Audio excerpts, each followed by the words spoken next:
어떻게 하면 밥맛이 네, 밥맛 나서요? 네, 잠깐 뵀는데 굉장히 밥맛이 나는 분이 있습니다. 자, 두 손을 가슴에 한번 얹겠습니다. 저를 따라 고백하겠습니다. 예수님께서 내 안에 계셔서 살맛이 납니다. 네, 그렇습니까? 네, 자, 기도하겠습니다. 하나님 감사합니다. 하나님께서 어느 시대나 어느 장소에나 하나님의 사람들을 남겨주시고 하나님의 뜻을 이루어가게 하심을 보게 하시니 감사합니다. 하나님 사랑하시는 귀한 이름 모은 자를 통해서 꿈의 교회를 세우시고 또한 우리 또한 다음 세대를 위해 헌신하시는 귀한 선생님들 만나게 하시면 감사합니다. 오늘도 부족한 종을 단위에 세우셨사오니 성령님의 도구로만 전적으로 사용해 주시옵소서. 주어진 시간 동안 하나님께서 꼭 원하시는 말씀들만 증거할 수 있도록 또 우리 선생님들의 마음속에 도전과 감동과 결단과 회복의 시간이 올 수 있도록 이 시간을 축복하여 주옵소서. 감사하며 예수님의 이름으로 기도드리옵나이다. 아멘. 네, 여러분 반갑습니다. 저는 그 서울 미아동에 있는 영훈고등학교라는 학교에서 국어를 가르치고 있는 현직 선생님입니다. 무슨 과목 가르친다고요? 국어. 네. 그리고 섬기는 교회는 우이동에 있는 우이제일교회를 섬기고 있고요. 늦게 신대원 공부를 했어요. 그래서 주일날은 그 교회에서 교육목사로 지금 섬기고 있습니다. 교육자 생활은 지난 8년 정도 됐고요. 학교를 보고만 그런 사역을 주로 하고 있고요. 지금 교회에서는 청소년 청년을 잡아서 훈련시켜서 각 학교와 그리고 캠퍼스를 장악하는 그런 사역을 하고 있습니다. 저희 학교는 기독교 학교가 아닌데 영훈학교도 기독교 학교를 변모시키는 학교를 통째로 접수해버리는 그런 사역을 지금 하고 있습니다. 아이들의 문제가 아이들에 멈추지 않고 가정의 문제에서 비롯됐다는 거 잘 아시죠? 그래서 2002년도에 두란노 아버지 학교를 수료하고 아버지 학교 강사로 지금 섬기고 제 아내는 어머니 학교 강사로 요즘엔 트렌드가 부부 학교입니다. 그래서 부부를 동시에 변화시키는 부부 학교. 그래서 어제 신혼부부 학교, 결혼 5년차 미만의 부부들을 대상으로 어제 3주 과정을 또 저희가 진행을 했습니다. 요즘에는 아버지 학교, 어머니 학교, 부부 학교뿐만 아니라 예비부부, 신혼부부 다 있잖아요. 그리고 몇 년 전에 아시는지 모르겠지만 그 시어머니 학교가 생겼어요. 우리나라에 꼭 필요하지 않아요. 시어머니 앞에 며느리들이 이제 딱 오면은요, 시어머니가 무릎 꿇습니다. 그리고 며느리들의 발을 씻기면서 그리고 이제 고백하고 참여하고 하나님의 시각에서는 너희들은 같은 여자끼리 왜 싸우냐? 가장 많이 이해해 줄 수 있는데 그리고 믿음을 가지고 있는데 왜 싸우냐? 길이요 진리요 생명이신 예수님 안에서 모든 막혀있는 것들이 다 무너지고 회복되는 것을 하나님께서 지금 이행하고 계십니다. 저는 지금 여러분들 앞에 이렇게 신앙인으로 서 있지만 원래는 그 신앙이 없는 사람이었어요. 제가 젊은 청년들을 보면 굉장히 부러운 게 그겁니다. 저한테는 그런 청년 시절에 믿음이 있는 시절이 없었어요. 1989년도에 현직 선생님이 됐습니다. 그때 첫 제자가 여러분들이 알만한 사람이 있는데 그 개그맨 중에 그 임혁필이라고 아세요? 세바스찬. 이 친구 아는 분들은 나이가 좀 있으신 분들인데 오래된 개그맨인데 네, 거기서 지금의 아내를 만났는데 아내가 5대째 믿음의 집안의 딸이에요. 여러분 5대째면은요 외국 선교사가 우리나라에 들어올 때부터 예수님을 믿었던 그 아주 영빨이 막강한 집안의 장녀예요. 저희 집은 충남 공주가 고향인데 대대로 술을 엄청나게 많이 드시는 집안의 장남이요. 가정으로 봤을 땐 도저히 어울리지가 않죠. 그런데 하나님의 섭리 가운데 이제 결혼을 하게 되는데요. 당시에 전도사님이셨던 저희 장모님, 이제 목사님 되셔서 20년 동안 목회하셨거든요. 근데 저희 장모님이 삼각산 기도원에 일주일 금식 기도 올라가셨어요. 어디서 이상한 애가 하나 왔는데 이상한 애는 저예요. 신앙생활 전혀 안 하는 애가 왔는데 얘가 제 사위가 맞습니까? 하나님이 그러시더래요. 네 사위 맞다. 빨리 하산해라. 내려와서 이제 결혼하게 되거든요. 근데 저희 집안은 이제 음주 집안이었는데 술을 얼마나 많이 들었냐면요. 할아버지가 5형제인데 술 드시다가 돌아가셨어요. 그리고 할머니들만 남아서 술 퍼먹다 돌아가시고요. 저희 아버지 외동아들로 19살에 장가 가셨는데 극히 내성적인 분. 술만 드셨다면 이렇게 돌발적으로 바뀌는 분. 저 어려서 아버지 어머니가 안 키웠어요. 고부간의 갈등이 심해서 두 동생은 아빠 엄마랑 살고 저하고 누나는 할아버지 할머니 손에 컸습니다. 여러분들 아시죠? 부모님의 그 사랑을 받지 못한 자녀들은 자존감이 낮아요. 그래서 세상에 나와서 당당하게 얘기를 못하고 자기를 드러내기도 참 힘이 듭니다. 그래서 저와 여러분들이 다음 세대 아이들을 만날 때 이 아이들이 보여주는 현상을 가지고 얘 왜 이래? 이렇게 탓하기 전에 그 아이의 육신의 영향력을 준 부모님, 특히 아버지를 살펴보는 건 굉장히 중요해요. 왜냐하면 우리 아이들은 자기들이 문제를 양산해내는 것보다는 부모로부터 물려받은 잘못된 영향력으로 너무 힘겨워하는 경우가 많기 때문에 피해자라는 거죠. 저와 여러분 예외 아니에요. 예수님 믿으시죠? 그런데 예수를 믿음에도 불구하고 여러분들 속에는 육신의 영향력의 쓴뿌리가 자기도 모르게 스물스물 기어나와요. 제일 싫어했던 거 그것이 나한테서 보여지고요. 저는 할아버지 할머니 집에 있는데 아버지가요 술에 한번 빡 취했다면 그때 무척 귀했던 바나나를 한 다발 딱 사가지고 오셨어요. 그리고 잠자는 제 머리맡에다 딱 두고요 저를 흔들어 깨우는 거예요. 그리고 2, 30분 동안 막 그 뜬모를 방언 같은 얘기 막 하는 거예요. 그러면서 딱 가시는데 저는 그 아버지의 뒷모습을 보면서 이렇게 외쳤어요. 저 아저씨 누구야? 저는 그 아버지가 너무 싫었어요. 사랑한다, 품에 안은 이런 게 하나도 없는 거예요. 근데 여러분들 아세요? 그 싫어하는 아버지를 제가 담고 있는 거 있죠. 제가 자라나면서 이렇게 보니까 어느 날 거울 봤더니요. 제가 서 있는 게 아니라 아버지 얼굴이 서 있어요. 저는 아버지를 정말 많이 닮았거든요. 일단 저희 아버지는요. 일단 그 저하고 목소리가 똑같으세요. 그리고 이렇게 외모도 제가 닮았는데 이렇게 이마가 넓으세요. 그리고 빛이 나가세요. 너무 닮았어요. 그날 그 거울에 제 아버지가 서 있는 모습을 제가 발견하면서 제가 그 거울 깨버릴 뻔했어요. 제가 변화되기 전에 노래방 갔는데 제 여동생이요. 오빠는 아까랑 목소리가 똑같아. 저 그냥 마이크 집어 던졌죠. 저는 그 아버지의 영향력 속에 그 원뿌리 속에서 계속 괴로워하고 있었어요. 술만 마셨다 하면 돌발적인 아이로 저 변했고요. 군대 가서 보름 만에 사고 쳤고요. 술 때문에요. 영창은 안 갔어요. 아쉬우세요? 술만 마셨다면 저는 이렇게 차도에 뛰어들어 춤을 췄어요. 그래서 차들이 끽 쓰면 쾌감을 느꼈어요. 저한테는 어떤 억눌림의 그 돌파구가 그런 거였던 것 같아요. 아내는 영어 교사로 저보다 5살 아래, 저 29살, 24살, 만난 지 3개월 만에 눈이 맞아서 7개월 후에 결혼을 했습니다. 어떻게 제 아내가 저를 선택했냐고요? 그건 나중에 제 아내를 불러서 물어보세요. 제가 지금 설명을 해드리기는 어려울 것 같고, 제 아내 영빨이 완전히 떨어져 있을 때 믿지 않는 남편을 선택하게 됩니다.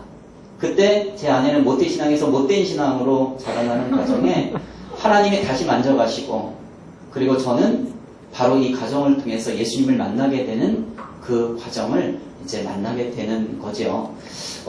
선생님이다 보니까 주일날 교회에 가서 교회학교 선생님을 했어요. 6일 동안 술에 빠져 살고요. 주일날에는 술 냄새 풍겨가면서 아이들을 가르치는, 저는 굉장히 잘한다라고 생각을 했습니다. 근데 여러분 좀 이상한데 왜 이렇게 숨을 안 쉬세요? 원래 예배 이렇게 눈 뜨고 주무시나요? 굉장히 집중력이 되게 좋으시네요. 그런데 이렇게 양다리 신앙인의 생활을 한 5년 정도 하고 있을 때요. 지금의 영훈고등학교로 제가 전근을 왔는데, 영훈학교는 제가 나온 모교예요. 여러분 3년 전에 재작년이네요. 국제중학교 사태 여러분 아시죠? 네, 그 사태가 일어난 재단의 학교고요. 저는 그 학교 졸업생입니다. 이 학교에 제가 7회 졸업생인데 지금 한 40회가 넘었고요. 여러분들이 알만한 사람이 또 있어요. 제 제자인 아이가. 누구냐면 20회 졸업생 중에 그 영화배우가 있는데요. 송승헌이라고 아시죠? 네. 제자로 후배가 돼요. 후배 제자들하고 생활하니까 너무 좋아요. 은사님들하고 있으니까 너무 좋아요. 근데 그 학교에서, 고등학교 1학년 남학생 담임을 맡았는데, 첫날 첫 시간에 아이들 자리 배치를 해줬는데 한 남자아이가 자리에 들어가질 않아요. 너 왜 자리에 안 들어가니? 선생님 제가 몸이 좀 아파서요. 이 아이는 속칭 루게릭병을 앓고 있는 아이였어요. 저를 만났을 때 손가락 5가락 중에 3가락이 이미 죽어 있었고요. 그 아이의 허벅지는 우리의 팔뚝 정도로 이미 가늘어져 있었어요. 선생님들 같으면 기도부터 들어갔을걸요? 근데 저는 그런 믿음이 없었어요. 맨날 울고 얘는 어떻게 하면 좋지? 염려하고 있었어요. 아내의 권유로 새벽기도 처음 나갔고요. 그리고 이 아이를 살려달라고 기도했어요. 매일 학교에서 교회에서 기도했고요. 이 아이 가정은 저희 교회로 나왔고요. 그리고 6개월 후에 저희 반 옆반에 김현욱이라는 애가 쫓아나오더니 자기도 근육병, 무게력병에 걸렸다고 고백해요. 얘는 몰몬교를 믿고 있었고요. 나와라 같이 기도하자. 2명의 아이를 붙잡고 3년 동안 기도 매일 합니다. 그때 제가 얼마나 울면서 기도했는지 제 몸에 이상한 반응이 나타났어요. 저는 원래 쌍꺼풀이 없었거든요. 그리고 안경을 끼고 굉장히 날카로운 아버지를 닮은 눈빛을 갖고 있었는데 1998년도 12월 20일 토요일 오전 6시 아침에 눈을 딱 떴더니 쌍꺼풀이 생긴 거예요. 그리고 지금까지 이 쌍꺼풀이 지워지지가 않아요. 저는 이렇게 울면서 기도할 때 쌍꺼풀이 생겼다는 것에 대해서 하나님의 증거라고 느껴졌어요. 예전에는 이 자식들 왜 이래 한탄 좌절 막 이런 눈물이었는데 이제는 바뀌었어요. 어떤 상황 가운데서든지 우리 아이들에게 하나님의 소망이 있다. 길이요 진리요 생명이신 예수님을 붙잡고 나아갈 때 이 아이들을 회복시키는 하나님의 뜻이 있다는 것을 알게 깨닫게 해주셨다는 것이죠. 이 두 아이들은 수능 보기 일주일 전에 몸이 극도로 악화됐고요. 예수님 영접합니다. 그리고 수능 무사히 치렀어요. 하나님께서는 그의 겨울에 이 아이들에게 놀라운 은혜를 베풀어 주셨습니다. 이 두 학생의 병이 멈추고 건강이 회복되었던 것입니다. 저희 반에 있던 애는 신학대학교 진학하고요. 그리고 저희 반 옆반에 있던 아이는 미국에 유학 다녀와서 취직을 했고 결혼했어요. 지금 두 아이 행복하게 잘 살고 있습니다. 저는 신학 공부를 한 8년 전에 했었는데요. 그런데 사실은 영락교에서 결혼을 한 이후에 저희 연희동에 저희 동네에 합동치게 한 어른 한 150명 되는 자그마한 교회에서 오카노 목사님 스타일의 3년 제자훈련으로 양육이 되고 있었습니다. 그때 목사님과 제자훈련하는 과정에 하나님이 주신 말씀은 사도행전 3장 16절 말씀이었어요. 그 이름을 믿음으로 그 이름이 너희 보고 하는 이 사람을 성하게 하였나니 예수로 말미암아 믿음이 너희 모든 사람 앞에서 이같이 완전히 낫게 하였느니라. 사도행전 3장 기억나시나요? 성전 미문에 앉아있는 그러한 나면서 안진병이 된 자가 있죠. 베드로와 요한이 성령 충만해서 성전에 기도하러 올라가던 중에 베드로가 외쳤습니다. 내게 은과 금은 없거니와 내게 있는 것을 내게 주노니 곧 나사렛 예수 그리스도의 이름으로 걸어라. 이 안진병이 벌떡 일어났죠. 하나님 찬양하면서 성전 안으로 뛰어들어갔어요.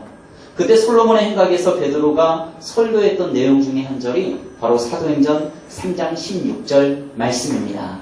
여러분 저를 한번 따라해 주시겠어요? 하나님의 말씀은 꼭 이루어집니다. 꼭 이루어집니다. 그렇습니까? 아멘. 여러분들이 혹시 믿음이 연약하고 저울질할 때도 하나님 말씀을 붙잡으시길 바랍니다. 그 말씀을 붙잡고 가다 보면 말씀이신 하나님이 저와 여러분들을 꽉 붙잡아 주실 때가 있어요. 말씀이 우리를 제어해 주신다는 거죠. 그때 꼼짝없이 우리는 하나님의 사명자로 쓰임받는다는 사실을 기억하시기를 바랍니다.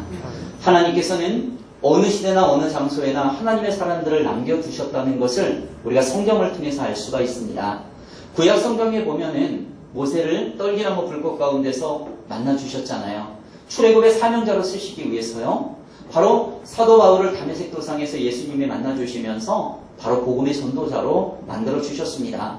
바로 구약 신약에 나와 있는 성경 속의 인물뿐만 아니라 하나님께서는 지금 이 시대에 크리스찬이 1000만에서 800만으로 줄고 어쩌고 여러 가지 어려운 상황 속에서도 하나님의 사람들을 꼭 남겨두신다는 것입니다.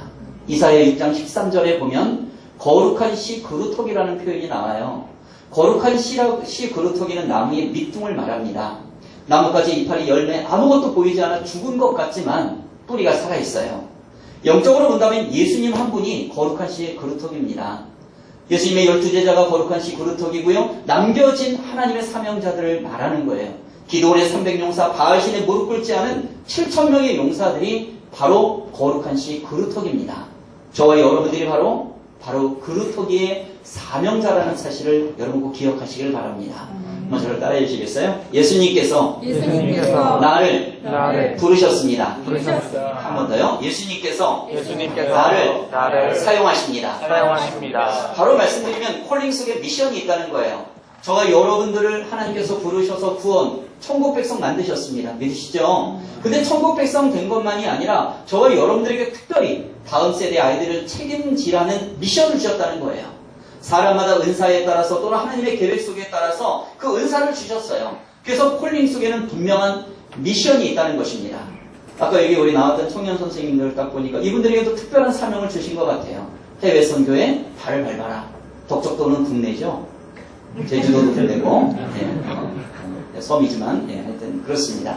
저한테도 하나님께서 특별한 사명을 주셨어요. 이 시대의 교회의 아이들을 키우는 것 당연히 해야 되는 것이죠. 근데 저는 학교 현장에 있는 교사로서 바로 하나님의 부르심을 깨닫게 되니까 이 학교 속에 나는 이 학교의 제도, 아이들에게 끌려다니는 인생이 아니라 바로 나를 통해서 이 학교는 통째로 하나님의 학교가 될 것이다. 바로 이 미션을 저에게 주신 것입니다. 근데 여러분 아시죠? 우리가 무엇인가 믿음의 결단을 딱 하고 하나님 앞에 나아가려고 할 때 좋은 일들만 생기면 얼마나 좋아요. 여러분 어떠세요? 제가 아이들을 좀 욕하거나 좀 때리거나 한 게 좀 생겼나요? 네. 네 하신 분들은 과거의 저의 모습을 지금 살펴보신 것 같고요. 좀 제가 맞게 생기지 않았나요? 은혜를 받았을 때에 저에게 무례하게 구는 학생 하나 있어서 등치면서 격려해주고 있는데 얘가 피하다 귀를 맞아 고막이 터져버리는 사건이 발생했어요. 폭력교사 됐죠?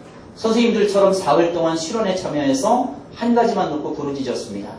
하나님, 제가 폭력교사가 됐습니다. 이 아이는 문제가 많다고 하지만 제가 좀 더 참았어야 되는데 이 아이, 그리고 우리 아이들을 제가 다시 만나야 된다면 어떻게 해야 되는지 저한테 좀 알려주세요. 하나님께서 분명한 마음을 주실 때까지 저는 기도합니다. 성령의 진리를 가지고 우리가 사역을 해야 되는 거니까요. 하나님께서 마음을 주셨어요. 네가 정말로 다음 세대 아이들을 사랑하는 그러한 교사가 되고 싶다면 수업을 시작하기 전에 기도해라. 그리고 아이들이 보여주는 담배 피고 술 마시고 성관계해갖고 게임 중독에 들어가 있는 거 전혀 탓하지 말고 그 원인을 찾아내고 원인을 분석한 다음에 대안의 지혜를 모색하라. 바로 이것이었어요. 그 말씀에 저는 순종했습니다. 근데 여러분, 저희 학교는 기독교 학교가 아니에요.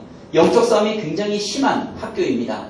영훈국제중학교의 비리 사건을 여러분들은 비리로만 알지만 그 속에 하나님의 놀라운 역사하심이 있다는 거예요. 학교를 통째로 털어버리고 하나님의 학교로 만들어가는 과정 속에서 발생한 일입니다. 이 말씀을 제가 다 드릴 수가 없어요. 제가 이걸 여러분들이 알기를 원하신다면 제가 쓴 책 한 17권 썼거든요. 17권 썼는데 그 중에 10권은 읽으셔야 돼요. 예.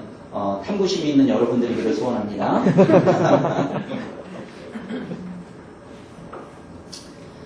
바로 이러한 속에서 하나님께서는 저를 기도하라는 거예요. 수업 전에. 요즘 애들이 어떤 애들인데요.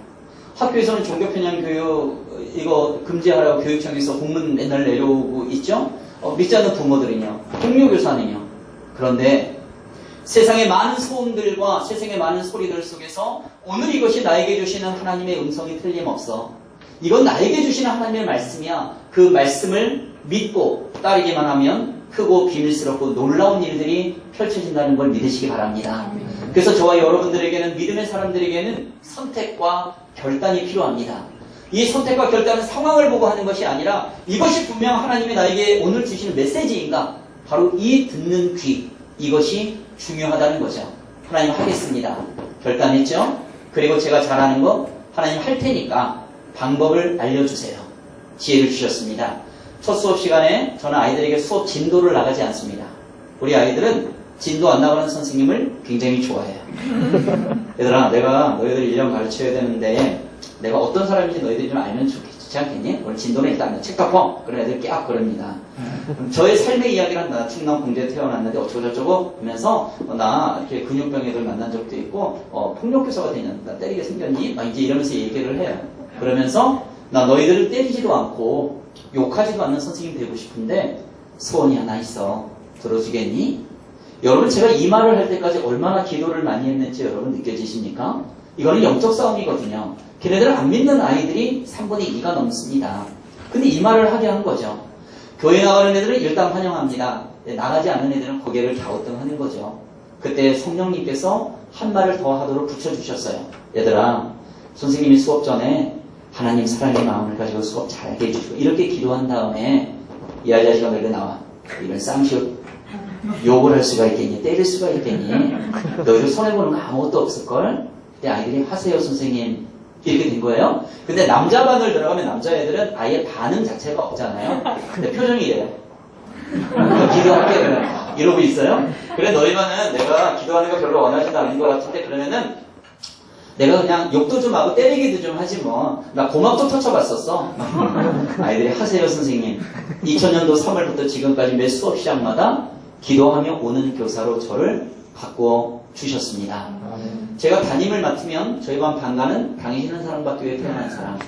조회할 때 기도하고 종례 때 기도에 집에 수 있어요. 며칠 딱 지나면 회장 쫓아와요. 선생님 저기 조회 때 기도는 선생님 그냥 하시고요. 종례 때 기도는 애들하고 회의했는데 1번부터 이렇게 돌아가면서 맨날 하기로 했는데 선생님 좋으시죠? 야, 오랜만에 교회 안 나오는데 한대? 네 한대요 선생님. 아이들한테 맡겨봤어요. 며칠 후에 저는 그 이유를 알게 됐습니다. 종례 때 제가 기도하면 길고 자기네가 기도하면 짧으니까 빨리 기도 이제 가버리려고 이거였어요. 근데 감사하게도 제가 들어가는 그 학급뿐만 아니라 모든 수업 들어가는 학급, 담임 학급뿐만 아니라 모든 학급에 고난 주간이 오면 이렇게 복음을 전하도록 하나님 다 길을 열어주셨다는 거예요. 여러분 저와 여러분들이 성령 충만함으로 기도한다면 바로 성령 충만함을 우리에게만 주시는 게 아니라 믿지 않는 사람, 믿음이 떨어진 사람, 내가 만나는 다음 세대의 어린 영혼들에게까지도 하나님이 아이들을 다 그 사람들을 만져주신다는 겁니다. 그래서 사역이 가능하다는 거예요. 성령님은 우리에게만 역사하시는 것이 아니라 믿지 않는 사람에게도 역사한다는 것을 믿으시길 바랍니다. 저는 시각이 바뀌었죠. 그 속에서 그렇게 사명자적 마음을 가진 교사가 되기를 소원했고 그리고 지금까지도 감사하게 이렇게 왔습니다. 그런데 저희 학교 속에서의 그 놀라운 변화를 한 가지만 말씀을 드릴게요. 제가 변하니까 시각이 바뀌었어요. 처음에는 공부 잘하는 아이, 말 잘 듣는 아이, 얘네들이 이뻐 보였어요. 그런데 시각이 바뀌어버리니까 예수님의 시각으로 보니까 예수님은 관심을 가진 대상이 죄인들이었고 세리였고 창녀였고 천한 자, 낮아진 자, 병든 자, 아픈 자들이었어요. 제 시각이 바뀌더라고요. 그러면서 또 하나는 바로 믿음의 동역자들, 우리 신우의 선생님들을 학교 안에 만들어 주셨는데 그런데 교회에서 잘 훈련받은 애들이 분명히 우리 학교에도 있을 거야. 이 꿈의 교회처럼 우리 아이들 잘 양육하는 그러한 선생님들이 계시니까 그 아이들 학교로 파송했으니까 분명히 우리 학교에도 있을 거야. 남겨진 얘네들을 찾아보니까 5명의 아이들이 학교 앞에 교회를 빌려서 일주일에 2번씩 예배를 드리며 오고 있는 거예요. 5명의 리더인데 10여 명이 무리 꼭 있잖아요. 그래서 예배 드리는 거예요. 너무 감격해서 얘들아 우리 학교 안에서 기도 모임 하면 어때? 5명이요? 하겠다는 준비된 애들이었어요. 5층 음악실 월요일날 아침에 애들 데리고 기도에 들어갔습니다. 한 달만 정도 기도 모임이 계속되는데 희한한 일 발생했어요. 당시의 교장 선생님은 아주 독실한 불교 신자였거든요. 배불뚝 이 대머리 환갑이 훨씬 지나신 할아버지셨어요. 아침잠이 없죠. 아침에 일찍 오세요. 학교 순시하잖아요. 그럼 우리가 기도하고 있다는 거 다 아실 거 아니에요. 알면 당장 우리를 난리치셔야 되는데 저를 안 부르시는 거예요. 안 부르니까 더 불안해요. 가서 자진신고할까 기도하고 있다고 생각하고 있는데 저를 가르치신 은사님 중에 장로님이에요. 신우 회장님이신데 그분이 연락 오셨어요. 최 선생 요즘 애들하고 학교에서 기도 모임하고 있지? 근데 왜 최 선생 교장 선생님 안 부르는 줄 알아? 이런 일이 있었더라고. 두 분이 연배가 비슷하시니까 무슨 이야기를 나누셨는데 들어보니까 이런 거였어요. 우리 아이들하고 20여 명이 그 무릎 꿇고 기도를 하고 있었어요. 학교와 나라와 민족과 북한과 세계와 우리 자신을 놓고 막 기도하고 있는데 5층 복도 끝에서 불교 신자 교장선생님이 저벅저벅 걸어오고 있었어요. 근데 어디서 막 부르짖는 소리가 들리는 거예요. 아니 이게 무슨 소리야? 하고 소리 나는 쪽으로 가까이 가니까 음악실 유리창 너머로 이렇게 보니까 최 선생하고 20여 명의 애들이 무릎 꿇고 눈물로 기도하는 거예요. 아니 이 자식들이 여기가 기독교 학교야? 하고 문고리를 딱 잡고 문을 열려는 바로 그 순간 우리 아이들이 기도하고 있던 바로 그 기도의 제목은 교장 선생님을 위해서 기도하고 있었습니다. 근데 여러분 우리가 기도할 때는 저주의 기도 같은 건 안 하잖아요. 저 배불뚝에 대머리 좀 잘해주세요. 저 불교신에 좀 작살내주세요. 뭐 이런 기도는 안 하잖아요. 이런 기도는 하나님이 받지 않으세요. 원수까지 사랑하라고 그렇게 말씀하셨잖아요. 우리 애들이요 눈물 흘리면서 기도하는데 하나님 우리 교장 선생님이 우리를 위해 너무나 많이 애쓰고 수고하시는 분이신데 아직 하나님 못 만나셨어요. 천국 갈 수 있게 하나님 만나주세요. 막 눈물로 기도하는데 그때 하나님께서 이 불교신자 교장 선생님 마음 가운데 깊은 감동을 주셨습니다. 세상에 이렇게 일찍 학교에 와서 나를 위해 기도하는 아이들이 있다니 이건 정말 고마운 일이로구나 하고 살며시 문을 닫고 나가셨다는 사실입니다. 나중에 교장선생님은 예수님을 믿게 되십니다. 지금은 퇴직하셔서 미국 LA 살고 계신데 작년 11월에 한국 오셨어요. 제가 수업 마치고 내려오는데 교장님 나왔어 막 이러는 거예요. 교장선생님 오셨어요? 내 손을 잡더니 소파에 앉혀놓고 30분 동안을 간증을 하시는 거예요. 교장선생님 말이야, 내가 LA에 있는 한인교회 다니거든. 근데 거기 노인들 있잖아. 노인들 모임에 나 회장 됐다 막 이러는 거예요. 그러면서 하시는 말씀이 교장선생님 참 고마워. 내가 이 학교 올 때 불교였잖아. 근데 내가 이렇게 신앙인이 된 거는 하나님이 그 애들을 통해서 나 퇴직하고 내 생일 때 애들이 와서 축복수 막 그랬는데 너무나 고맙더라고. 하나님이 나를 만나주시기 위해서 나의 영혼학교 교장으로 보내주셨다는 걸 내가 알게 됐어. 너무 고마워. 여러분, 저와 여러분들이 우리의 다음 세대 아이들이 뿌린 눈물의 씨앗은 절대로 사라지지 않는다는 걸 믿으시기 바랍니다. 하나님의 때에 하나님의 방법으로 열매를 맺히기 때문에 저와 여러분들만 기도하는 게 아니라 우리 아이들이 있는 유치원, 초등학교, 중학교, 고등학교, 대학교 어디에 있든지 이 아이들이 바로 그 현장 자체가 나의 사역지고 나의 선교지고 나의 사명지라는 사실을 우리 교회 선생님들이 깨닫게 하셔야 될 책임이 있다는 것을 꼭 기억하시기를 바랍니다. 저와 여러분들만 콜링하고 미션을 준 게 아니라 이 시대의 어린 영혼들도 말씀과 기도로 무장하고 하나님의 그 미션을 깨달아 알기 시작하면은 하나님은 이 아이들을 당장 쓰시기 시작한다는 겁니다. 그 이후로 이 아이들을 학교 안으로 불러들여서 예배실을 주시고 그리고 이 아이들이 기도하고 있는 모습에 미국의 한 집사님 공식에 며칠 동안 나타나면서 성경원금 보내오고 저는 그때 이제 미국을 날아다니며 집회를 인도하기 시작을 했습니다. 그리고 불교신자 교장이 축제 때 찬양에 맞춰 춤을 추고 그리고 해가 바뀌면서 기독교반만 정식 서클되고 고3 기도에 100여 명 몰려오고 학교 앞에 술집 하나를 접수합니다. 왕도깨비라는 술집을 저희가 접수해서 9년 전에 바로 영훈 청소년 센터로 그걸 바꿔버립니다. 지금 영국이나 미국은 전부 다 교회가 술집으로 바뀐다고 하지만 바로 우리가 복음의 그 사명자적 마음을 가지고 나가기 시작하면은 바로 앞에 있는 모든 음식점들과 술집들을 바로 교회처럼 점령해 나간다는 사역을 하나님이 허락해 주신 것이죠. 바로 2006년도 4월 1일 날 북부청소년 쉼터 영훈 바로 선교센터를 허락하시면서 대회하는 청소년 어린 아이들을 끌어모을 수 있는 장치를 또한 만들어 주셨습니다. 지금 정식 서클이 된 저희 영훈고등학교는 가스펠반 이름으로 활동하고 새로 오신 선생님들 환영 예배, 스승의 날 전 선생님들에게 꽃 다 준비해드리고 허그데이, 프리허그데이 등등의 여러 가지 사역. 누가 병원에 입원했다 그러면 학생들이 신방부대로 갑니다. 외형적으로는 기독교 학교가 아닙니다. 그러나 중요한 것은 그 외형이 아니라 그 속에 하나님의 사람이 있는가. 여러분들의 회사 직장은 어떻습니까? 하나님은 여러분들을 부르셔서 파송하셨는데 여러분들은 지금 그 현장 속에서 어떤 복음의 영향력을 미치고 있습니까? 우리 아이들은 어떻습니까? 꿈의 교회의 다음 세대 아이들은 지금 하나님께서 이미 다 세상의 곳곳 학교 교육 현장으로 보내놨는데 그 아이들이 그곳에서 복음을 전하며 활동하고 있습니까? 하나님께서는 저와 여러분들을 이 교회에서 아이들을 키우고 저희들이 훈련받으며 바로 이곳을 하나님께 온전한 예배를 드리고 그리고 이 아이들을 예수 그리스도의 군사로 만들어 세상에 파송하라. 그리고 세상을 점령하라. 바로 그 말씀을 마태복음 5장 13절 아래에서 말씀하고 계십니다. 너희는 세상의 소금이요 세상의 빛이라. 교회 안에서 이 빛과 소금으로 머무르지 말고 바로 이 소금통 속에 이 소금을 쌓여져 있으면 교회 속에서만 있으면 교회 속에서 빛처럼 보이지만 세상에 나아가 아무것도 힘을 못 쓰는 바로 썩어진 소금이 될 수밖에 없다는 것입니다. 저는 특별히 교회 선생님들이시기 때문에 또 시간의 제한이 있어서 한 3가지만 지금 말씀을 좀 드리려고 합니다. 말씀을 드리기 전에 지금 말씀드린 내용과 말씀을 드리지 않은 내용이 있는데 그걸 짤막한 영상으로 잠깐 보여주실 수 있을까요? 네.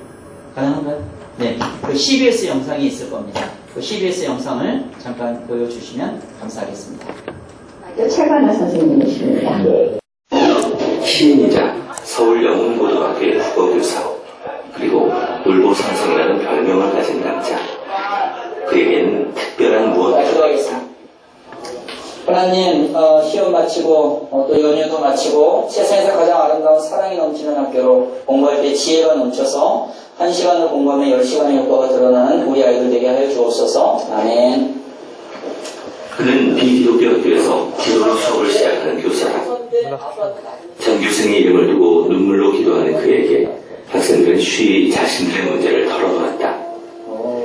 그리고 마음으로 칠 곳 없어 방황하던 아이들은 그의 기도를 통해 변화되기 시작했다. 자세가 똑같다는 거야. 내성적이고 술 좋아하는 문학도였다. 기독교인 아내를 만나기 전까지 교회와도 거리가 먼 사람이었다. 1997년 근육병을 앓던 두 제자를 맡으면서 그는 기도의 힘을 알게 됐다. 이후 그는 학생들의 영혼을 돌보는 교사가 됐다. 안녕. 그는 영혼고 가스펠반을 지도하고 있다. 그래서 점심 식사는 늘 학생들과 함께다. 소박한 점심 식사 후에는 스승과 제자들이 온 마음으로 드리는 예배가 이어진다. 다시 하나님 만든 거였는데 정말 1학년 동안 정말 하나님 진짜 많이 알게 됐어요. 그리고 성격도 많이 변하고 성격이 변하니까 막 얼굴도 정말 더 영향이 강하고 하나님도 많이 알게 되고 믿음이 정말 많이 생겼어요. 아무에게도 털어놓지 못하는 고민을 아는 아이들.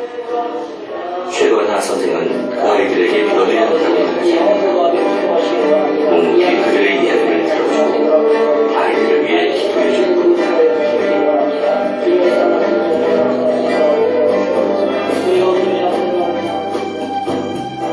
20년을 교사로 살았다. 앞으로도 그리 사는 게 최건하 선생의 소원이다. 제자들의 고통을 자신의 고통처럼 느끼는 사람. 그래서 울보 선생 최건하는 오늘도 제자들을 위해 눈물로 기도를 드린다. 네, 이어서 하나만 더. 국민학교 최관아 그 선생님이십니다. 북부 청소년 쉼터라는 영상이 있을 겁니다. 왕도집의 술집이 바로 우리 예배 초소로 바뀐 그 현장을 여러분에게 보여드리겠습니다.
학교 앞에 저 술집이 있는데 한 남학생이 선생님 왜 학교 앞에 술집이 있나요?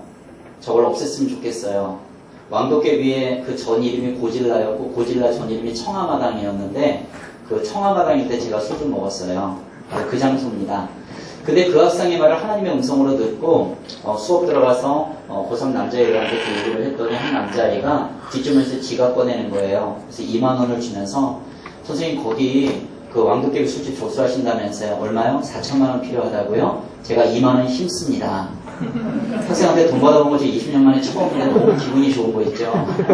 근데 이게 5병 이하가 됩니다. 다음날 50만 원, 한 또 선생님이 200만 원, 200만 뭐 이러면서 국내에 있는 이제 동역자들이 모든 집기 다 보내준 거예요. 그러고 나서 저희들 4천만 원 다 만들어지고요. 그러면서 저 왕도깨비를 족수하고 저희들이 들어갑니다. 물론 임대한 겁니다. 한 달에 121만 원씩의 돈이 들어가요. 그런데 천하보다 귀한 게 한 영혼이라 바로 그거죠. 그래서 많은 동역자들과 제가 다 하면서 지금까지 운영을 하고 있는 것입니다. 저는 묘한 매력을 가지고 있는 게 있어요. 무엇이냐면 그 매력의 대상은 하나님입니다. 하나님은요, 우리가 교회 안에서만 주저앉아 있기를 원하지 않으세요. 훈련 제대로 받았으면 네가 밟는 모든 땅이 하나님의 산지고 너는 바로 움직이는 교회다. 그래서 저는 교회가 건물이라는 개념으로 1차적으로 그렇게 보지 않습니다. 바로 교회는 우리입니다. 예수님 한 분이 움직이는 교회였어요. 가르치고 치료하고 전파하시면서 움직이셨어요. 바로 예수님의 12제자가 그렇게 다니시면서 복음을 전하셨습니다. 그리고 우리에게 성전을 주시면서 모여서 하나님 예배드리고 훈련받으라고 이 예배당을 주셨죠. 바로 그 마음을 가지고 우리가 사역해야 될 것입니다. 제가 지금 말씀드리는 그 세 가지를 먼저 제목만 말씀드리겠습니다. 한번 따라하겠습니다. 기도합시다. 기도합시다. 다 줍시다. 다 줍시다. 헌신합시다. 헌신합시다. 이 세 가지를 짤막하게 말씀드릴게요. 먼저 저와 여러분들은 선생님이기 때문에 아이들을 위해서 누구를 위해서 기도해 줄게 이 소리를 잘합니다. 그런데 여러분 이 기도를 해준다고 할 때 우리는 너무 거룩해서 선심 쓰듯이 하면 안 된단 말이에요. 야, 너 여기서 담배 피고 왜 이렇게 헤매고 그러냐? 너 일로 와봐, 내가 기도 한번 해줄게. 이런 선심 쓰듯이 하는 기도가 아니라는 거죠. 그리고 왜 안 변하니? 자기가 변하고 싶지 않아서 안 변하는 것보다는요, 이 아이들은 누군가가 변하지 못하게 만드는 세력이 강한 거예요. 자, 예수님은요, 바로 이 아이들을 내가 하나님의 아들이니까 나한테 올라와 이러지 않으십니다. 세리와 눈높이를 맞춰 내려가셨죠? 창녀와 대화가 되셨다고요. 비천하고 헐벗고 굶주리고 병들어 있는 사람과 말씀이 됐어요. 이들이 어떻게 예수님의 높은 거룩한 말씀과 눈높이가 같습니까? 우리가 내려가야 된다는 거죠. 우리가 양육하는 아이들의 그 수준을, 그 문화를 우리가 읽기 위해서는, 이해하기 위해서는 아이들의 언어에 집중하는 것이 굉장히 좋습니다. 저는 딸이 둘이 있는데 둘째 딸 아이가 중학교 때 저한테 이런 편지를 보내왔어요. 아빠요, 스레문드 이러고 보내왔습니다. 제가 아버지 앞에서 강의하는데 지원자 아빠들한테 이걸 보여줬더니 강사님 그게 뭔 소리입니까? 이러더라고요. 자, 여러분들은 아실 것 같아요. 아시죠? 자, 스레문드는 뭐예요? 사랑한다 이겁니다. 언제 이런 말을 쓰나요? 아이들 말로 오글거릴 때. 사랑합니다라고 하기가 좀 오글거릴 때 이런 표현 쓰죠. 그래서 저는 이 말을 압니다. 그래서 가끔 우리 딸에게, 아이들에게 스레문드 이렇게 말을 해주고 또 톡이나 이런 걸로 보내주기도 해요. 자, 여러분 우리 옆에 분들에게 한번 해보겠습니다. 스름합니다. 한번 하겠습니다. 네. 자, 뒷면을 딱 보니까 딸들의 특징이 나타나죠. 딸들은 이런 글들을 많이 씁니다. 이런 표현이 있어요. 아빠 진짜 고맙고 사랑하고 미안하고 감사해. 그리고 맨날 뭐 사달라고 해서 미안해. 근데 또 사고 싶은 게 또 생겼어. 딸들이죠. 네. 저는 이 핸드폰 세대가 아닌데요. 30대 중반에 핸드폰이 나왔어요. 처음에 통화 종료만 있었잖아요. 문자 그 처음에는 없었어요. 근데 언젠가부터 문자가 날라오는 거 있죠. 이게 학생이 지각하는 애가 문자 날라왔어요. 선생님 저 지각이요 이렇게 왔어요. 어쩌라고. 요즘 애들의 언어의 특징은 결론부터 얘기합니다. 그래서 우리가 화가 나요. 설명이 없으니까요. 학교에 딱 있는데 한 애가 왔어요. 선생님 저기 조퇴해야 되겠는데요. 왜? 배 아파요. 보건실 갔다 왔어요. 그럼 우리는 뭐라고 하겠어요? 선생님, 제가 배가 아파서 보건실 갔더니 보건 선생님이 너무 많이 아프면 담임쌤한테 얘기했을 때 좀 끊어서 조퇴해라. 이렇게 해야 맞는 거 아니겠어요? 처음에는 문자가 나서 제가 통화 눌러가지고 선생님한테 그렇게 얘기하는 거 아니야. 전화로 설명해야지. 끊었어요. 전화 오나요? 안 와요. 할 수 없이 저는 아이들하고 소통하기 위해서 문자를 배우기 시작했죠. 어색했어요. 왼손에 딱 올려놓고 한 손가락으로 찍는데 이게 너무 불편했죠. 한 아이가 선생님 저 힘들어요. 기도해 주세요. 문자로 5줄을 빽빽하게 힘들게 초창기 때 찍어가지고서 그래서 보냈습니다. 답장이 왔죠? 딱 한 글자로 왔어요. 뭐라고 왔어요? 냉 이러고 왔어요. 여러분 이 초창기 때 제가 이 냉 한 글자 때문에 얼마나 시험에 든 줄 아십니까? 냉이 뭐야 냉이? 나 국어 선생인데 내도 아니고 그러다 난 5줄을 이렇게 힘들게 했는데 한 글자가 뭐야? 어떤 때 2글자로 와요. 헐랭 이러고 헐랭은 또 뭐니 헐랭은 기분 어때? 유유 쩔어요 이상한 외교가 날라오니까 제가 미치겠는 거예요. 왜요? 제 데이터 속에는요 그런 게 입력이 안 돼 있었거든요. 안 맞는 옷을 입은 것처럼 너무 어색해요. 불편해요. 애들 미친 거 아니야? 막 이런 생각 들어요. 근데 그게 우리가 양육하는 바로 그 아이들의 문화입니다. 그 아이들은 그러고 살고 있는 거예요. 한번 러닝맨이라는 그 예능 프로그램을 딱 보고 있는데 우리 큰딸 대학교 3학년이에요. 이 아주 얌전한 아이예요. 막 보다가 이게 웃음보가 터졌어요. 깔깔 대고 웃는 거예요. 제 오른쪽 허벅지를 팍 치면서 아빠 개웃겨 막 이러는 거예요. 옆에 있던 우리 둘째 딸아이는 얘는 이제 고2인데 무용을 해요. 얘는 제 허벅지를 팍 치면서 아빠 개 재밌어 막 이러면서 저 그때부터 개라는 말을 묵상하기 시작했어요. 우리 아이들은 왜 개라는 말을 쓸까? 맛있어요. 개 맛있어요. 개 재밌어요. 개 웃겨. 개쩔. 이러는 거예요. 그래서 이 개라는 말을 생각해보니까 이 개는 우리가 잘할 때 개판, 개놈 나쁜 뜻이 아니에요. 이런 뜻이 아니고 벨이라는 뜻이 매우 맛있어. 매우 재밌어. 이거더라고요. 우와 이런 거구나. 불과 몇 년 전만 하더라도 우리는 개라는 말을 쓰진 않았지만 비슷한 말을 쓴 게 있습니다. 바로 존나게라는 말이죠. 존나게 맛있어, 존나게 재밌어, 졸라 존앤으로 바뀌어버린 이 엄청난 단어가 있습니다. 물론 저와 여러분들이 오늘 이 말씀에 은혜 받아가지고 주중에 만나가지고 야 너 개 옷 잘 입었다. 너는 개 잘생겼는데 이렇게 자꾸 하라는 얘기는 아닙니다. 그러나 적재적소 바로 적시에 한 번씩 날려주는 지혜는 필요하다는 거예요. 한번 제가 규모가 좀 있는 교회에서 저녁 예배 설교가 끝났는데 그 담임 목사님이 연세가 좀 있으신 분인데 잘 안 웃으세요. 이거 호리 하신 분이세요. 올라오셔서 축도하시기 전에 한 말씀 따가시는데 여러분 오늘 저 최관람 목사님 말씀 개웃겼죠? 성도들 기립박수한 거예요. 적시에 날려준 거죠. 바로 그 지혜가 저희 여러분들에게 있어야 된다는 것입니다. 우리가 양육하고 있는 그 대상에 대한 연구와 분석과 대안의 지혜를 모색하는 게 꼭 필요하다라고 하는 것이죠. 그런데 이 기도가 말씀이 없는 기도는 무당이 주문을 외는 것 같고 말씀이 없는 찬양은 메아리처럼 힘이 없잖아요. 그래서 학교에서 저는 성경 공부를 하고 지금 섬기는 우이제일교회 고등부 아이들이 한 60명 정도 또 청년들도 한 60명 정도 됩니다. 원래 저는 학원 사역을 하는 사람이에요. 그리고 청소년 사역을 하는 사람입니다. 여러분 담임 목사님하고도 이제 유스코스타를 몇 번 같이 다녔고요. 뉴질랜드에 특히 생각이 납니다. 거기 사모님하고 이제 같이 갔었는데 우리 둘째 딸 아이가 6학년이었어요. 그때 갔는데 공항에서 여러분 담임 목사님께서 우리 딸에게 3만 원을 주셨어요. 네, 그래서 제가 속으로는 5만 원 주시지 그랬는데 네, 근데 그 기억이 좀 많이 납니다. 우리가 다음 세대 아이들을 양육해 나갈 때 그 아이들이 지금 어떤 문화, 어떤 트렌드, 어떤 생각을 가지고 있는지를 알고 양육하는 게 굉장히 필요하다는 것입니다. 그래서 이 말씀을 가지고 우리가 접근해 나가야 되는데 이 말씀을 우리 교회 아이들은 특히 청년 리더십 애들 잡아가지고 일주일에 하루 잡아서 4시간씩 말씀을 시킵니다. 사실은 오늘 이 시간이 조금 저한테 촉박한 것이 제가 청년 예배가 2시 반에 있어요. 우이동, 저 의정부 쪽입니다. 그래서 저도 끝나자마자 바로 차를 몰고 다 날아가야 되는 상황이 지금 있습니다. 이따가 여러분들 잘 가도록 좀 마음속으로 기도해 주시고요. 이 말씀 훈련이 없으면 우리는 무너지게 돼요. 특히 지금 이 시대는 우리 하나님의 말씀을 가지고 장난치는 적그리스도와 이단 세력들이 그 말씀 가지고 장난치기 때문에 그렇습니다. 이단에 대한 연구 필요해요. 그런데 우리 아이들이 다 이단에 대한 연구를 다 받아들일 수가 없습니다. 근데 분별력이 생길 수 있는 방법이 있죠. 그건 뭐냐면 내가 믿는 하나님에 대해서 내가 믿는 예수 그리스도의 복음에 대해서 분명히 알면 내가 이상한 말을 들었을 때 여기에 대해서는 잘 모르지만 분별력이 생겨서 이거 이상한데 아니야? 이렇게 우리 아이들은 그것을 이겨낼 수 있다는 것입니다. 이미 학교 안에 이단 적그리스도 세력들이 침투한 것이 오래전 일입니다.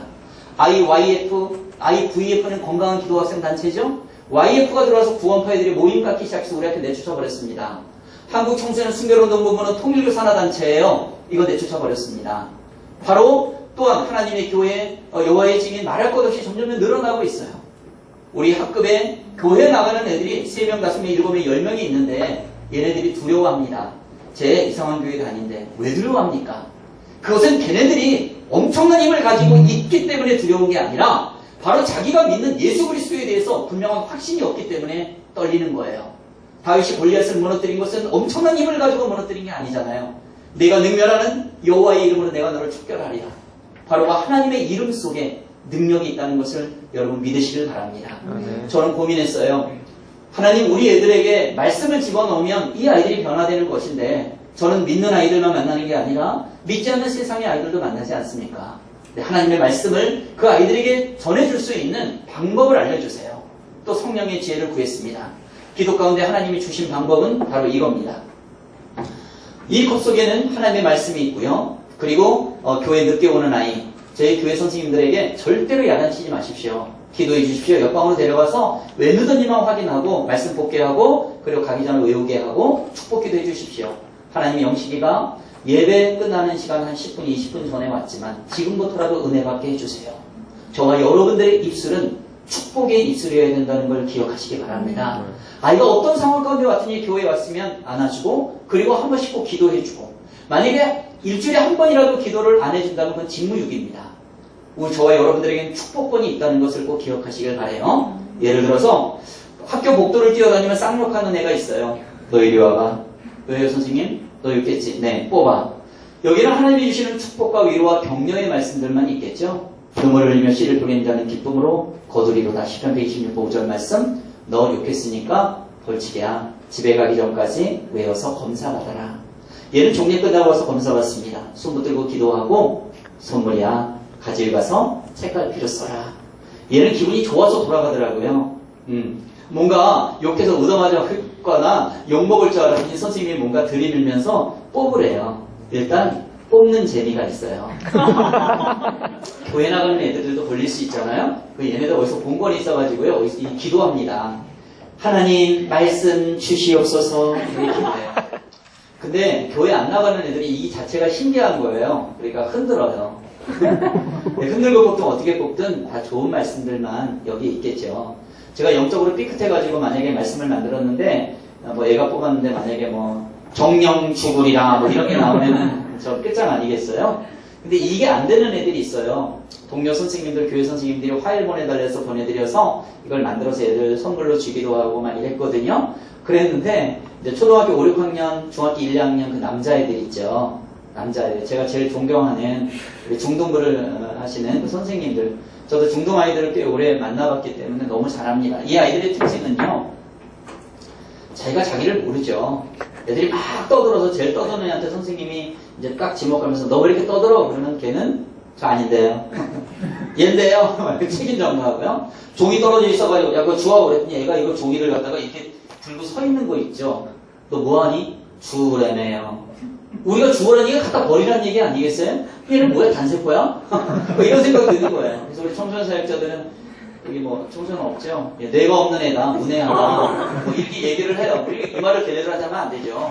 너 누구니? 그럼 몰라요. 너 외계에서 왔지? 몰라요. 그런가 봐요. 이래요. 근데 그 아이들을 포기하지 않고 끝까지 격려하고 하나님을 소개하고 그러면서 이 아이들이 흔들릴지언정 완전히 쓰러지지 않고 제자리로 돌아올 수 있는 오뚜기 신앙의 주인공이 된다는 거. 바로 그 속에는 저와 여러분들이 필요하다는 것입니다. 바로 그러한 과정을 거치신 형제님들이 지금 여기 이 자리에 앉아있는 거죠. 그렇게 된다는 것이죠. 그래서 여러분 하나님의 방법을 취했다면 끝까지 하나님의 방법으로 나아가는 여러분들이기를 축복합니다. 그게 저와 여러분들의 승부를 거는 방법이라는 거예요. 하나님께서는 저와 여러분들에게 교사로 불렀을 때에 그래 너 교사한다고? 그래 그럼 너 한번 해봐. 그냥 이렇게 말씀하지 않으십니다.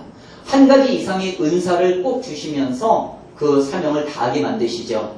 고린도서 10장 31절 말씀에 그러므로 너희가 먹든지 마시든 무엇을 하든지 다 하나님의 영광을 위하여 하라. 우리가 가지고 있는 거 우리가 행하는 모든 것들은 하나님의 영광에 초점이 있잖아요. 여러분 하나님께서는 그래서 저와 여러분들에게 특별한 은사를, 탤런트를 주셨거든요. 여러분들이 보시기에 저한테는 어떤 은사를 하나님이 좀 주신 것 같아요? 없어요? 말? 네. 이마에 비. 저는 이렇게 글 쓰는 은사를 주신 것 같아요. 이제 시인으로 등단을 했고, 예, 그리고 작가 활동도 이렇게 하거든요. 그래서 이 은사를 주셨다면 그걸 복음의 접촉점으로 만들어야 된다. 그래서 기도 가운데 하나님께서 깨닫게 하셔서 제가 만든 것이 바로 이 엽서입니다. 이 엽서는 성경 말씀도 있고 제 시도 이렇게 써서 엽서를 만들어 자필 엽서죠. 그리고 여기 밑에 연락처가 있습니다. 그래서 이거를 아이들에게 선물로 한 장씩 나눠주기도 하고요. 그 잘하는 아이 또는 뭐 이게 편지를 여기다 써서 1년에 뭐 한 300통에서 500통의 엽서를 씁니다. 친필 글씨 귀하죠. 저는 카톡으로 뭐 이렇게 문자를 보낼 때도 있지만 제가 직접 써서 사진 찍어서 제 글씨를 보내는 경우도 있어요. 이걸 가지고 아이들과 접촉점을 만들어가는 거예요. 하나님께서는 여러분들에게도 한 가지 이상의 은사를 분명히 주셨어요. 그 은사를 개발해서 잘 사용하는 여러분들이기를 소원합니다. 하나님께서 저와 여러분들에게 주신 모든 것들은 다 복음을 위해서 사용하고 주신 것이니까 다 주는 그러한 수고가 저와 여러분들에게 있어야 된다는 것이죠. 마지막 말씀을 드릴게요. 하나님을 사랑하고 하나님에 대한 헌신을 다짐했다면 바로 하나님에 대한 헌신은 세상 사람들에 대한 사랑의 수고로 나타납니다. 저는 지금 고등학교 3학년 담임입니다. 아마 전국에 없을 거예요, 이런 반이요. 저희 반은 49명이에요. 직업반 애들 플러스 무기력, 무개념, 자기 자신을 쓰레기라고 얘기하는 애들만 모아서 한 반을 만들어줬습니다. 작년에 선생님들이 각 반에 흩어지는 얘는 너무 힘이 들어야 했어요. 그 눈물을 흘리는 선생님들을 보면서 제가 마음속으로 하나님 기도했죠. 하나님, 이 아이들도 사랑이 필요한데 이 아이들을 묶어주면 한 선생님이 담당을 하면 너무 좋을 것 같습니다. 얘네들에게도 하나님의 소망이 필요하지 않습니까? 하나님 묶어줄 수 있겠습니까? 가능하다 이거예요. 하나님, 그럼 누가 하면 좋겠습니까? 네가 해라 이거예요. 하나님의 응답은 아주 빠릅니다. 그런 응답은. 교장한테 얘기했더니 당연히 그건 해줄 수 있습니다. 이러는 거예요. 그러면 학교에서도 응답이 빨라요. 아침 8시 딱 되면요. 애들 1명, 2명 와 있습니다. 그때부터 저는 하루 종일 추석 체크를 합니다. 성관계 안 가진 애 없어요. 담배, 술, 게임 중독, 롤, 서든 할 것 없이 완전히 다 빠져 있습니다. 여자애들 세피에 빠져 있어요. 세피 아세요? 새벽 PC방입니다. 이 아이들 선생님이 들어와도 누워서 자는 아이들. 아침에 저 혼자 청소합니다. 지금까지도요. 4개월 동안 청소하죠? 그럼 수진이라는 여자애 화장하다 말고서 발 들어줍니다. 그럼 나는 그래요. 수진아 고마워. 근데 여러분 이 마음이 무엇입니까? 근데 이 마음이 화가 안 나요. 화가 안 나는 제가 옛날에 화도 냈거든요. 근데 화가 안 나는 거예요. 무엇입니까? 저는 그게 감사한 거예요. 이 시대를 선생님과 같이 동반을 하면서 동역을 하면서 이렇게 나아가고 있잖아요. 근데 그것은 내 마음으로 화가 나야 당연한데 예수님 마음으로 화가 안 나는 거예요. 이 애가 얼마나 힘들었으면 여기까지 왔을까? 얘가 얼마나 천대받으면 여기까지 왔을까? 걔네들하고 이야기를 하는데 선생님 우리는 원래 쓰레기잖아요.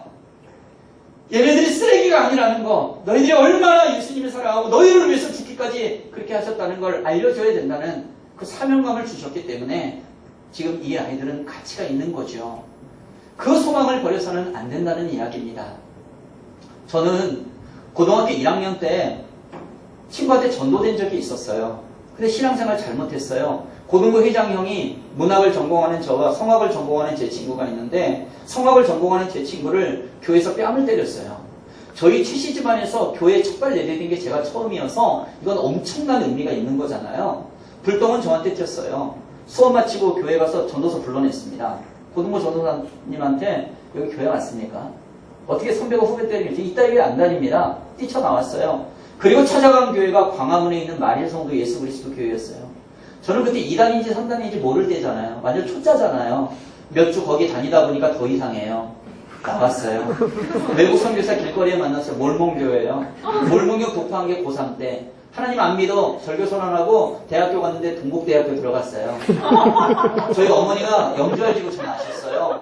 그래서 부처님이 인도하십니다. 엄마가 그랬죠. 근데 저희 어머니 아버지 지금 다 예수 믿게 되셨습니다. 그런데 불교에 7년 동안 스님들하고 술 마시고, 스님들 술 진짜 잘 마십니다. 술 마시고 놀고 막 이랬거든요. 신앙 없는 상태에서 교사 됐죠. 믿는 안에 왔죠. 그리고 양다리 신앙을 5년 다녔어요. 교회요? 저 안 변했죠? 그리고 2명의 죽어가는 제자 2명과 그리고 말씀을 못 드렸지만 우리 딸도 4살 못 넘기고 죽는다 그랬거든요. 예, 살려주셨죠. 이 과정을 통해서 폭력교사 되면서 주님 저 불러주셨습니다. 제가 마지막으로 드리고 싶은 말씀은 교회 선생님들이시기 때문에 꼭 이 말씀을 드리고 싶어서 그래요. 제가 첫 발을 내딛었던 그 교회에 저를 담당했던 공과 공부 담당했던 여성 선생님이 계셨어요. 그 선생님이 35살, 그때는 노처녀였죠. 연탄 화덕에 있는 학고방에 혼자 사셨는데요. 그 선생님께서 그 교회를 떠난다는 관할을 너무 안타깝게 생각하신 거예요. 선생님들도 그렇잖아요. 신앙생활 하다가 얘가 떠난다 그러면 얼마나 가슴이 아파요. 저도 그래요. 지금 교회에서 애들 마찬가지예요. 근데 저를 이제 저하고 친구들 7명을 그 자취방에 불러가지고 눈물로 막 호소하는 거예요. 관아야 가지 마. 신앙생활 선생님하고 다시 한번 잘해보자. 막 눈물로 그러시는데 이 관아라는 애는요 싫어요. 어떻게 교회에서 후배를 때려서 이 딸기 안 다녀요. 막 그러고 버텼어요. 선생님이 눈물로 호소하다 권면하다 말하다 도저히 안 되겠는지 얘들아 안 되겠구나. 선생님이 관아를 위해서 기도 한번 할게. 손 붙잡게 하고 저를 등 뒤에서 이렇게 안다시피 하면서 저를 위해서 기도하시는 거예요. 하나님, 우리 관아가 이 교회를 떠날지도 모르겠어요. 그런데 하나님, 관아가 우리 교회는 떠날지 모르지만 하나님은 떠나지 않게 해주세요. 하나님, 큰 일꾼 되게 해주세요. 복음을 전하는 사람이 되게 해주세요. 한참을 눈물을 흘리며 기도하는데 그때 관아라는 아이는 속으로요. 아이고 이놈의 기도 왜 이렇게 길어. 빨리 끝나라 그러고 있었어요. 그리고 저는 그 교회를 뛰쳐나와 20여 년의 종교적인 방황을 거듭하다가 그 죽어가는 제자와 딸을 통해서 예수님 만나주셨습니다. 그리고 지금 여러분들 앞에 이렇게 서 있잖아요.